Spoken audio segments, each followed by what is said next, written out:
New Horizon একাডেমিতে সকলকে স্বাগত। আজকে আমরা আছি সলিউশনের পার্ট 8 এই ভিডিওতে। দেখো, এখানে আমরা শিখব যে রাউল্টের সূত্র। রাউল্টের সূত্র এখানে এই চ্যাপ্টারে অনেক রকম সূত্র আছে রাউল্টের। তো কি সংক্রান্ত সূত্র সেটা তোমরা প্রশ্নে অবশ্যই দেখবে। যখনই পরীক্ষা দেখবে রাউল্টের সূত্র থেকে প্রশ্ন পড়ছে, তখন দেখবে যে ওটা শুধু রাউল্টের সূত্রটি লেখো, এরকম প্রশ্ন পড়বে না। কি সংক্রান্ত রাউল্টের সূত্র সেটা কিন্তু অবশ্যই লক্ষ্য করবে। এখানে দেখো কি সংক্রান্ত, অবশ্যই দ্রবণের বাষ্পচাপ সংক্রান্ত, কিন্তু বাষ্পচাপের কি সংক্রান্ত? বাষ্পচাপের সংক্রান্ত এখানে যেটা আমরা আলোচনা করব প্রথম দিন, সেটা হচ্ছে উদ্বায়ী দ্রাব। উদ্বায়ী যে দ্রাব এবং উদ্বায়ী দ্রাবক উভয়ই উদ্বায়ী, সেই ক্ষেত্রে যে দ্রবণটা তৈরি হবে, সেই দ্রবণের যে বাষ্পচাপ হবে, সেই সংক্রান্ত রাউল্টের সূত্র। অর্থাৎ আমরা এমন একটা দ্রবণ নিয়েছি যেখানে দ্রাবও উদ্বায়ী, দ্রাবকও উদ্বায়ী। কেমন উদাহরণ? যেমন জল এবং অ্যালকোহল যদি নেই, জল এবং অ্যালকোহলকে যদি আমি একসাথে মিশিয়ে নিই, তাহলে এখানে কিন্তু জলও উদ্বায়ী, অ্যালকোহলও কিন্তু উদ্বায়ী। এটা হতে পারে উদ্বায়ীর মাত্রা দুজনের হয়তো আলাদা, কিন্তু দুজনেই উদ্বায়ী। কিন্তু জল এবং চিনি যদি নিতাম, তাহলে কিন্তু দুজন উদ্বায়ী না, জল উদ্বায়ী, চিনি কিন্তু উদ্বায়ী না। তো সেরকম উদাহরণ কিন্তু আমরা নিইনি। আমরা এখানে নিয়েছি এমন একটা দ্রব এবং দ্রাবক যারা দুজনেই উদ্বায়ী, অর্থাৎ জল এবং অ্যালকোহলের ক্ষেত্রে। ঠিক আছে, তুমি ইথারকেও কনসিডার করতে পারো, জল এবং ইথারকেও নিতে পারো। তো সেই সংক্রান্ত বাষ্পচাপ সংক্রান্ত যে রাউল্টের সূত্র সেটা কি? সেটা বলছে যে এমন দ্রবণ যদি উৎপন্ন হয় যেখানে দ্রাব এবং দ্রাবক উভয় উদ্বায়ী, সেই ক্ষেত্রে উপাদানগুলোর আলাদা আলাদা আংশিক বাষ্পচাপ সেটা ক্যালকুলেট করা যায়। সেটা কি বলছে? সেটা P1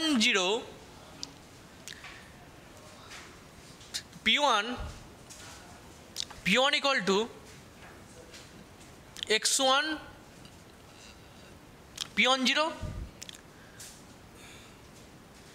P2 equal to x2 P20, R P equal to P1 plus P2 equal to x1 P10 plus x2 P20। এই তিনটে সূত্র বোঝা গেল না? কেমন সূত্র? দেখো, P1 equal to x1 P10, এখানে P1টা কি? এখানে P1টা হলো 1 মানে কি? দ্রাবক, দ্রাবকের আংশিক বাষ্পচাপ, দ্রাবকের আংশিক বাষ্পচাপ সেটা হচ্ছে P1। P1 জিরোটা কি? জিরো দিলেই আমরা কি বুঝি? বিশুদ্ধ দ্রাবকের বাষ্পচাপ, বিশুদ্ধ দ্রাবকের বাষ্পচাপ। x1টা কি? দ্রাবকের মোল ভগ্নাংশ, দ্রাবকের মোল ভগ্নাংশ। ঠিক একই রকমভাবে P2টা কি? P2 ইকুয়াল টু দ্রাবকের আংশিক বাষ্পচাপ হচ্ছে P1, তাহলে P2 ইকুয়াল টু কী হবে? দ্রাবকের দ্রাবের আংশিক বাষ্পচাপ, দ্রাবের আংশিক বাষ্পচাপ। P20টা কি?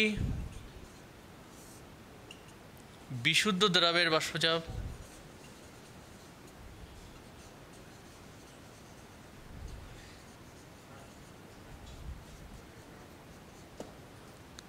x2টা কি? দ্রাবের মোল ভগ্নাংশ, দ্রাবের মোল ভগ্নাংশ। লক্ষ্য করো। আর Pটা কি? Pটা হচ্ছে দ্রবণের বাষ্পচাপ, দ্রবণের বাষ্পচাপ। আমরা ডাল্টনের সূত্র থেকে এটা জানি যে দ্রবণের বাষ্পচাপ যেটা হয় সেটা হচ্ছে দ্রবণে যে উপাদানগুলো আছে তাদের আংশিক বাষ্পচাপের যোগফলের সমান। P equal to P1 plus P2। তাহলে দেখো, P1 equal to x1 P10, মানে যে উদ্বায়ী দ্রাবক আছে সেই দ্রাবকের আংশিক বাষ্পচাপ ওই যে দ্রাবক তার মোল ভগ্নাংশ গুণ তার বিশুদ্ধ অবস্থায় বাষ্পচাপের সমান। P1 equal to x1 P10।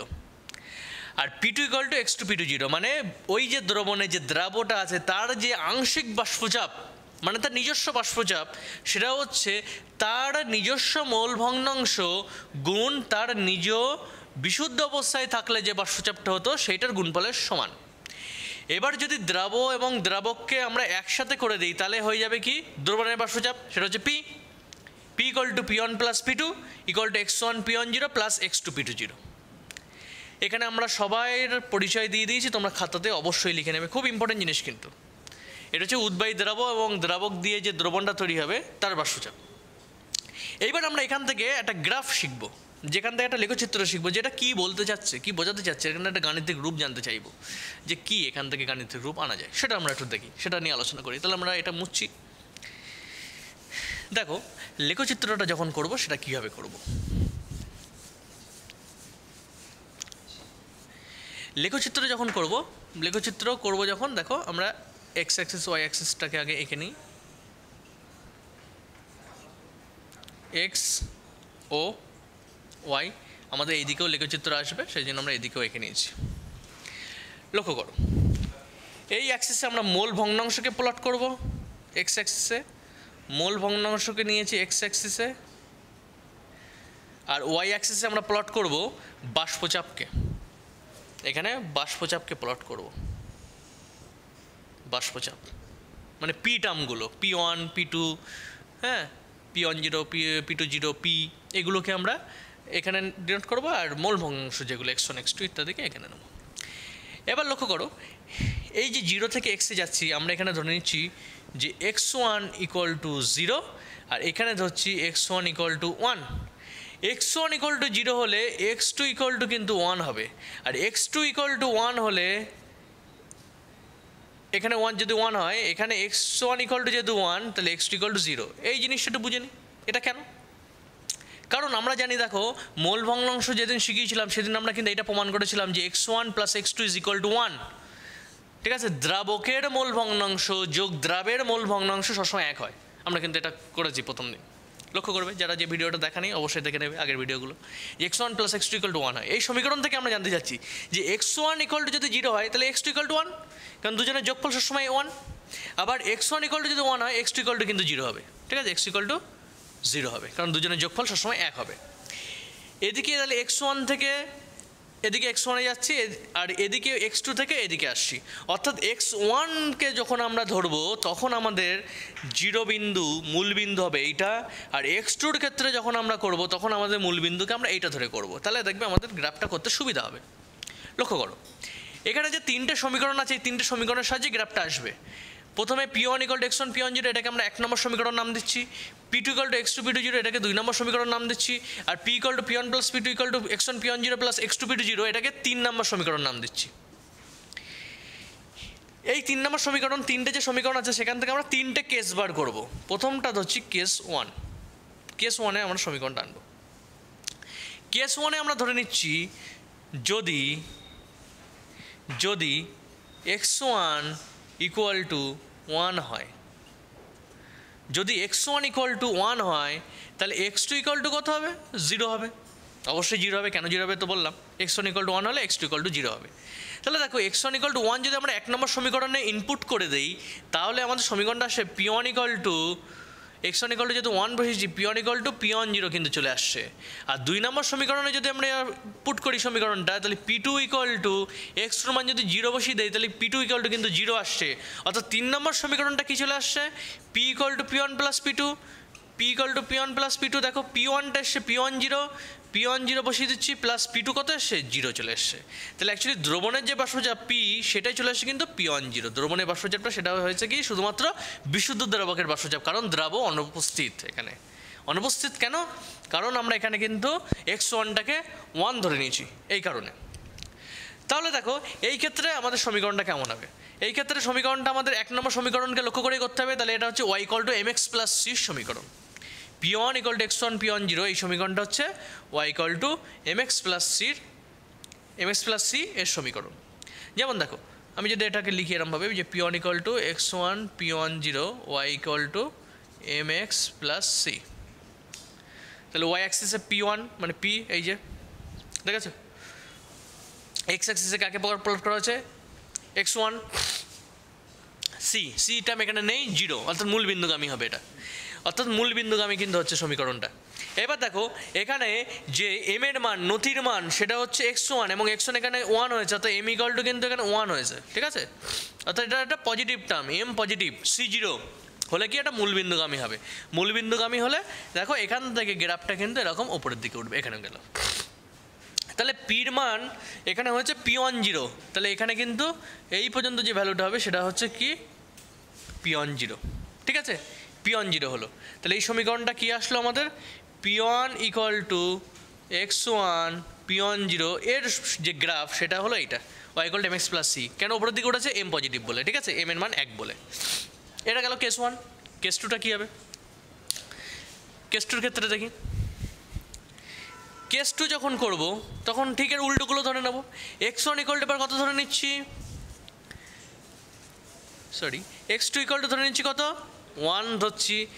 তাহলে x2 ইকুয়াল টু 1 ধরলে x1 ইকুয়াল টু কত চলে আসবে, 0 চলে আসবে। তাহলে এখানে p2 যেটা আসলো, দেখো এখানে আমরা 2 নম্বর সমীকরণে যদি x2 সমান 1 বসিয়ে দেই, তাহলে p2 ইকুয়াল টু কী চলে আসলো, p2 0 চলে আসলো, p2 0 চলে আসলো। এবং p1টা কী থাকলো, p1টা থাকলো কি, তাহলে দেখো p1 equal to x1 p1 0 ছিল, x1 এর জায়গায় 0 বসিয়ে দিলে p1টা কিন্তু 0 চলে আসলো। ফলে p equal to p1 plus p2, p1 এর জায়গায় আমরা 0 বসিয়ে দিচ্ছি এবার, কারণ p1 এর মান 0 চলে এসছে, প্লাস p2 এর মানটা কত চলে এসছে, p2 0, 0 প্লাস p2 0। তাহলে p ইকুয়াল টু অ্যাকচুয়ালি এখানে কত এসছে, p2 0। তাহলে এবার দেখো তাহলে সমীকরণটা কেমন হবে, p ইকুয়াল টু p2 0। এবার কিন্তু আমরা x2-কে কনসিডার করছি। এবার লক্ষ্য করো x2-র মান কিন্তু এখানেই 1, এখানে 1, এদিকে 0, তাহলে আমরা এদিক দিয়ে এদিকে এগিয়ে আসছি গ্রাফের। তাহলে এবার কিন্তু আমরা গ্রাফের মূলবিন্দু এটাকে ধরছি, ঠিক আছে? গ্রাফের মূলবিন্দু এটাকে ধরছি। তাহলে দেখো ওইটাকে যদি ধরে নিই আমরা, তাহলে দেখো গ্রাফটা এর ক্ষেত্রে যেমন এখান থেকে উঠেছিল, এর ক্ষেত্রে কিন্তু এবার এখান থেকে উঠবে। y equal to mx plus c সমীকরণ একই রকমভাবে, ঠিক আছে? এটাও y equal to mx plus c সমীকরণ, y equal to mx plus c। তাহলে এটা হচ্ছে p2টা y, এটা হচ্ছে mx প্লাস c, c এখানে নেই, c এখানে যেহেতু নেই এটা মূলবিন্দুগামী হবে, মূলবিন্দুগামী যে সরলরেখা হবে সেটা আসবে। এবং x2-র মান এখানে 1, x2-র মান যেহেতু 1, যেহেতু পজিটিভ, m পজিটিভ আসবে, m পজিটিভ আসলে গ্রাফটা মূলবিন্দুগামী থেকে উপরের দিকে উঠবে।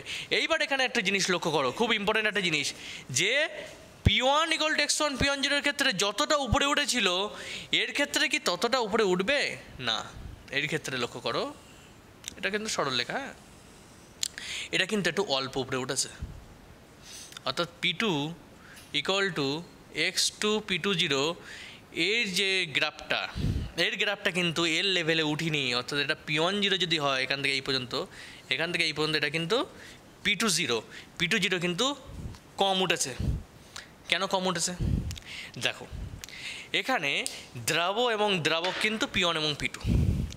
দ্রাবক যেটা সেটা হচ্ছে p1, দ্রাব যেটা সেটা হচ্ছে p2। লক্ষ্য করো যে দ্রবণে দ্রাবকের পরিমাণ কিন্তু অবশ্যই বেশি থাকে, দ্রাবকের পরিমাণ কিন্তু দ্রাবের চাইতে বেশি থাকে। তাহলে পরিমাণ যদি বেশি থাকে এবং দুজনেই যেহেতু উদ্বায়ী, তাহলে বাষ্পচাপ অবশ্যই কার বেশি হবে, p1-এর বেশি হবে। তাহলে বাষ্পচাপের যে পরিমাণ সেটা কিন্তু p1 0 is greater than p2 0 বা p1 is greater than p2, এটা কিন্তু সবসময় সত্য। p1-এর বাষ্পচাপ কিন্তু সবসময় বেশি হবে, কারণ ওর পরিমাণ বেশি আছে উদ্বায়ীর মধ্যে। তাহলে সেই কারণেই এর ক্ষেত্রে বাষ্পচাপের পরিমাণ যতটা উঠেছিল দ্রাবকের ক্ষেত্রে, দ্রাবের ক্ষেত্রে কিন্তু ততটা উঠবে না, কারণ পরিমাণটা দ্রবণের মধ্যেই পরিমাণটা এর কম আছে। তাহলে সেই জন্য কিন্তু এর যে গ্রাফটা অল্প পরিমাণ পর্যন্ত উঠেছে, সেই জন্য এই যতটা উপরে উঠেছে এ কিন্তু ততটা উপরে উঠতে পারিনি। এবার দেখো এখান থেকে যদি আমরা কেস 3-তে যাই, কেস 3-তে গেলে আমরা সেটা কী পাবো, কেস 3-তে গেলে কী পাবো দেখো,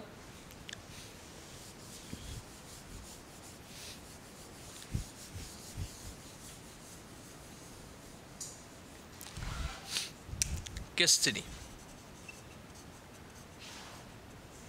কেস 3-তে আমরা কাউকেই 0 ধরছি না, কেস 3-তে আমরা কাউকে 0 ধরছি না। এখানে দেখো আমরা এটা ধরে নিচ্ছি যে x1 ধরি, x1 equal to 1 minus x2, এটা ধরছি যে x1-এর জায়গায় 1 মাইনাস x1-এর জায়গায় 1 মাইনাস x2 ধরে করছি, এইভাবে করছি। তাহলে দেখো কি আসবে আমাদের সমীকরণটা, লক্ষ্য করো। তাহলে এই পি সমীকরণটা কী আসবে, তাহলে পি সমীকরণটা আসবে x1-এর জায়গায় 1 মাইনাস x2 বসিয়ে দিচ্ছি, p P10 plus x2 P20 গুণ করে দাও, তাহলে P10 minus x2 P10 plus x2 P20 P equal to, তাহলে P equal to P10 minus, এখানে আমরা x2কে কমন নিচ্ছি, কমন নিলে আসছে P20 মাইনাস P10, এই সমীকরণটা আসছে। এবার এই সমীকরণটাকে আমরা y equal to mx plus c এর সঙ্গে তুলনা করছি। y ইকুয়াল টু এইটা হচ্ছে তোমার mx, কারণ এখানে x এর ভ্যালু আছে x2, mx plus c, c হচ্ছে P10, তাহলে কি আছে c হচ্ছে P10, যেখানে c এর মান কিন্তু পজিটিভ, c এর মান পজিটিভ, ঠিক আছে। ছেদক যেটা সেটা y অ্যাক্সিসের ছেদক, সেটা পজিটিভ আসছে, x2টা হচ্ছে x, আর mটা হচ্ছে mটা কি, mটা হচ্ছে minus P20 minus P10, minus P20 minus P10,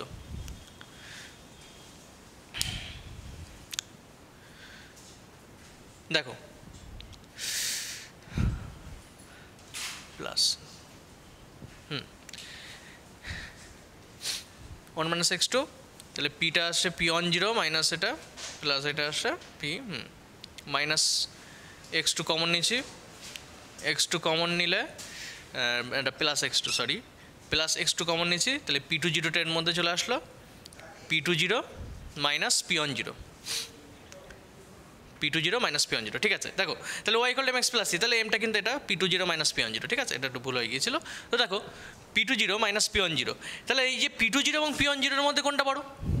P20 এবং P10 এর মধ্যে কিন্তু এই যে দুটোর মধ্যে আমরা কিন্তু একটু আগেই বলেছি যে P10 ভ্যালু কিন্তু বড়, তাহলে P10 ভ্যালু যদি বড় হয়, P20 ভ্যালু যদি ছোট হয়, তাহলে এমটা কী চলে আসছে বলো দিন? নেগেটিভ, এমটা কিন্তু নেগেটিভ, যে প্রবণতা কিন্তু নেগেটিভ আসছে, তাহলে সি পজিটিভ এম নেগেটিভ, ঠিক আছে। এবার দেখো সি পজিটিভ কিন্তু এম নেগেটিভ, এবং একটা x2-র জন্য প্রযোজ্য, x2-র জন্য প্রযোজ্য, তাহলে আমরা মূলবিন্দু কোনটা ধরবো? এটা মূলবিন্দু ধরবো, কারণ এখানে x2 টার্মটা চলে আসছে, তাহলে সি পজিটিভ, এখান থেকে এই পর্যন্ত হচ্ছে সি, ঠিক আছে। সি কেন ধরছি? কারণ P10 লক্ষ্য করো, এখান থেকে এই পর্যন্ত P10 হয়েছে, আর এম নেগেটিভ হলে নিচের দিকে নামবে, সি পজিটিভ মানে ওখান থেকে উপরে উঠেছে কিছুটা, এম নেগেটিভ মানে নিচের দিকে নামবে, নিচের দিকে কত নামবে? P2 পর্যন্ত নামবে, এই যে P2 টার্ম পর্যন্ত, তাহলে এই এখান থেকে এই পর্যন্ত নামছে, তাহলে এটা কার সমীকরণ আসলো? P equal to